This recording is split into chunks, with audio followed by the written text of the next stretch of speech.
On retrouve pour cette review le grand et puissant Tidal Wave de chez Armada. Donc il est composé de 3 parties, qui est un porte-avions, un double destroyer et une barge de débarquement. Le porte-avions, donc on note tout de suite sur le dessus le logo Decepticon. Donc vous avez les marques au niveau du décollage pour les avions, tout simplement. Les pistes d'atterrissage, vous avez la tour de contrôle. On a des roues en dessous qui te permettent comme ça de le déplacer. Alors ici vous avez en fait un système d'attache, puisque comme c'est de l'Armada, ils vont pouvoir se combiner entre eux. Donc ça je passe sous silence puisque j'en ai pas d'autres pour pouvoir vous le montrer. Ici vous avez la soute qui va sortir, qui va permettre de faire apparaître Ramjet, qui est en fait son mini-cône. Voilà. Et ainsi il est prêt à décoller. On peut également le placer grâce au port mini-cône sur la tour de contrôle et également prêt à décoller sur la rampe de lancement. Le destroyer, alors, on retrouve toujours donc la partie verrière sur le devant. Vous avez les missiles qui sont ici avec leur déclencheur. Voilà, ça va pas bien loin, c'est toujours peu puissant. Le poste de commande qui est ici. On retrouve le logo, parce que en fait ça sera le plastron en fait, cette partie là. Vous avez au niveau des tourelles de combat en fait, on va prendre le mini-cône, le placer ici,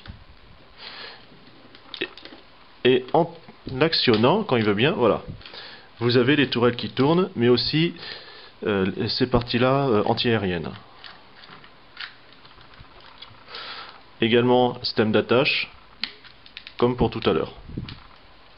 On retrouve les roues qui vont permettre comme ça de pouvoir le déplacer si on a besoin. Concernant la barge, alors dessus, voilà, on retrouve des stries un peu façon bois, si on peut dire. Encore le poste de pilotage, les réacteurs, toujours les roues. Voilà. Donc on voit les ouïes d'aération par exemple. Comme c'est une barge, elle va s'ouvrir.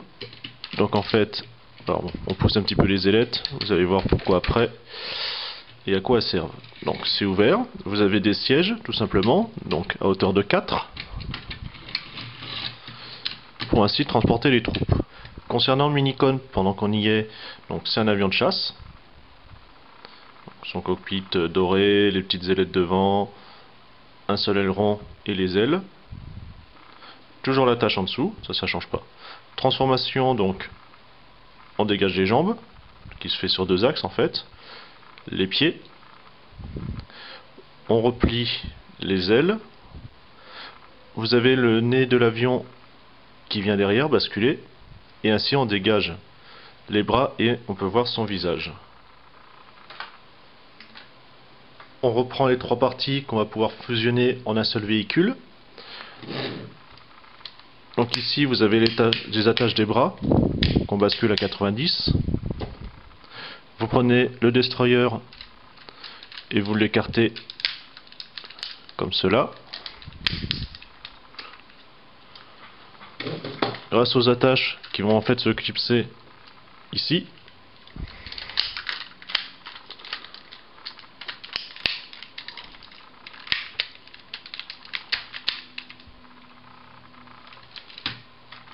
Ensuite, on prend la barge, donc on va se séparer, puisqu'en fait ce sont les jambes. Vous avez une espèce de pince qui va en fait se clipser sur l'axe qui est là, comme ceci, et vous rabattez les ailettes. Voilà.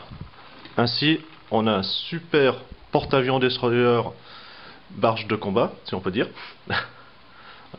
Donc un sacré bestiau. Toujours le mini-cône qu'on va pouvoir placer tout simplement dessus, puisque vous retrouvez les mêmes attaches, forcément. Comme cela. On va passer à la transformation en mode robot. Donc enlever de suite les missiles, parce que sinon ils vont se sauver durant la transformation. On enlève les jambes, on les déboîte.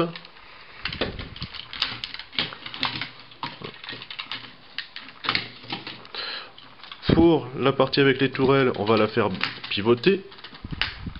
Donc on voit déjà tout de suite les yeux de Tidal Wave. On sépare le porte-avions en deux, puisqu'il va devenir en fait les bras. Comme ceci. Donc vous avez un petit picot là, une attache, qui permet en fait de bloquer tout simplement. Vous voyez, si vous aviez laissé les missiles, du fait que vous avez le petit ergot, ça appuie et le missile partirait. Donc ça sert à rien de courir après. On prend les jambes, donc, vous la mettez à l'horizontale, vous la faites pivoter, pareil de l'autre côté, comme cela. On replie les ailes,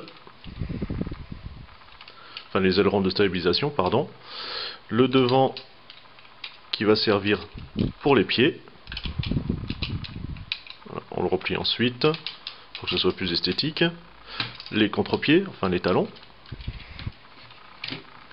comme cela. Le haut du corps, vous avez la tête, vous avez juste à tirer comme cela. Les bras, vous les faites tourner, on dégage. Donc c'était la pointe qui permettait de briser la mer, tout simplement. Donc ça fait le pouce. Pareil de l'autre côté. Les doigts qui étaient sous la rampe tout simplement du porte-avions, qui vont pouvoir se plier. Bon, même système d'attache, on le reprend pour pouvoir les assembler. On a pris un peu de hauteur pour pouvoir bien voir, donc avec les attaches, comme ceci, pour lier le bas avec le haut, comme ceci. Donc on se retrouve avec un grand et puissant Tidal Wave, prêt à tout détruire sur son passage. Niveau articulation, c'est correct, hein, vous avez les épaules, les bras qui vont se plier au niveau du coude. Par contre, une fois que vous l'avez remis dans l'alignement, vous pouvez plus le plier au niveau du coude. Il faut qu'il soit à 90 degrés pour pouvoir le faire. Bon, les mains, ça va pas très loin, hein, comme vous avez vu. Hein. Bon, ça reste assez basique. La tête ne tourne pas. Les jambes, là c'est bon. Si on désire, on peut même lui faire le grand écart. Par contre, il n'y a pas de genou. Donc un TF imposant, puissant. Les couleurs sont pas mal sur celui-ci, même si le Jap Shockwave est nettement meilleur. Au moins c'est pas le Energon tout flashy avec son vert partout. Donc je vous laisse avec Tidal Wave et on se retrouve à une autre review. Salut!